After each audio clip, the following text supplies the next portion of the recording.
Hi guys! So for today's video po ay ito-try natin yung trending ngayon sa Facebook na bell pepper with cream cheese and cheesy and ano ba to?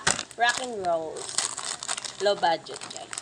Tatry lang natin. Tikman natin kung masarap ba siya kasi nakikita ko sa Facebook sarap na sarap sila guys. So ayan, bumili na nga ako sa Dali ng cream cheese at saka cheesy. Ito sa Dali din to guys, rock and roll. Titikman din natin to kung anong masarap sa kanilang dalawa.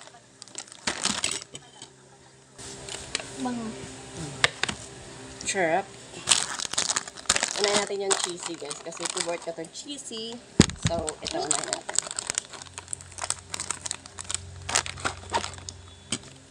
So, sabi nila, lalagyan daw muna yung bell pepper. Yung bell pepper ko, guys, is may pagka-red na siya. Ihinog na siya. So, lalagyan muna natin ng cream cheese. Pupunuin daw to guys. Masarap kayo ito, guys. Mahal.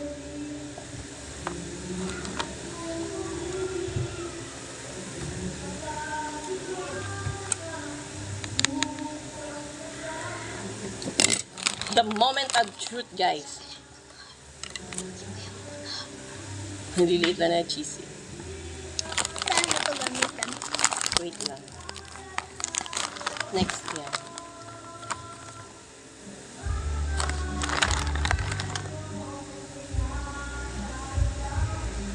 Ano naman yan?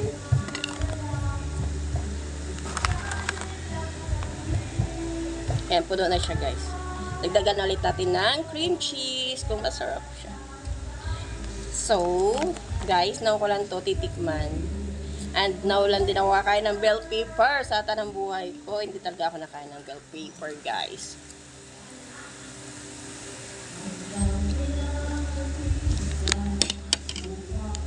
Ito na, guys. Titikman na natin yung anong tawag dito? Basta. Ay, parang ayoko. Wala lagi.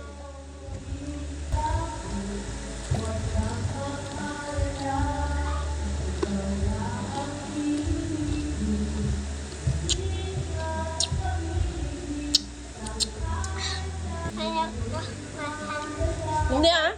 Di ako mahilig sa mahang. Hindi siya manghang. Hindi nga niya ako mahilig. Hindi ba ang yung bell pepper na green kaysa sa red?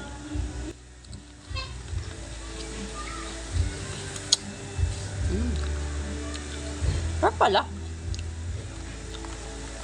Ito pala sabi nila masarap.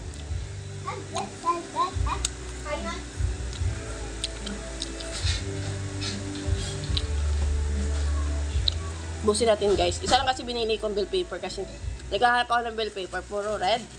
So isa na lang nakita ko. Mag-red na rin siya. Ang sarap ah. Ilagay natin ulit siya ng cheese.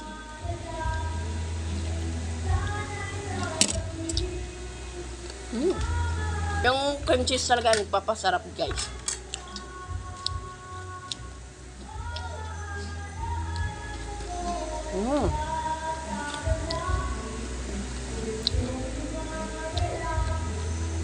Parang mauubos ko to guys. Ang sarap.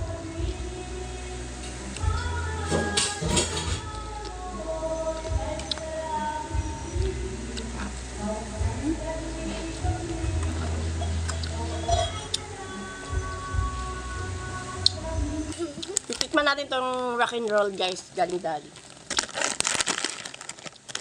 Ito ba ito?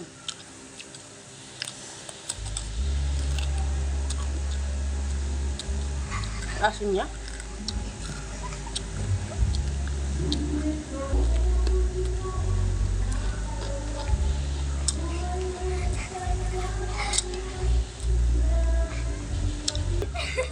Kaya ko nito guys. Mas sobrang asim ang rock and roll. Kamura lang to sa Dali guys. Kahit siya ng mga yung pinapakita na yung Paper. Basta, ayoko niyan, maasim. Ito na lang gusto. Ito na lang natira. Sarap. Sabi nila, lumo na ako guys. Mama, amin na lang po ah. Yung hipon. Amin na to pang mamaya ah. Pang mamaya ah. Kain tayo guys. Tapak na. Thank you for watching. Bye-bye.